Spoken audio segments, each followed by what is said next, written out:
চলো বিনা মশলার একটা তরকারি দেখেন, পাঁচ তরকারি।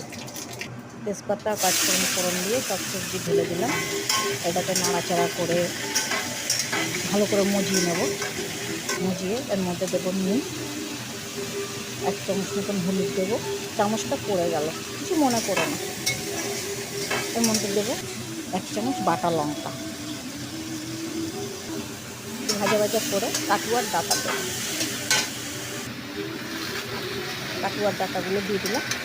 এটাকেই নাড়াচাড়া করতে করতে এর থেকেই জল বেরোবে, জল কিছু দেবো না, এরকমই হবে, আস্তে আস্তে এটাই হবে।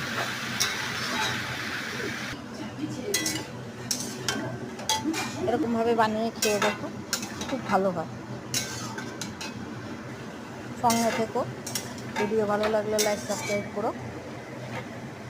দেখো আস্তে আস্তে মজেই যাচ্ছে, জল বেরিয়েছে। শাক তো বড়ি ভাজা ছিল, তোমাদেরকে দেখানো হয়নি, বড়ি ভাজা দিয়ে দিলাম। এখন একটু মিষ্টি দেবো। দেখো সবজিটা পুরোই কমপ্লিট, এটা ঢেলে দেবো। আজকের এত পর্যন্তই।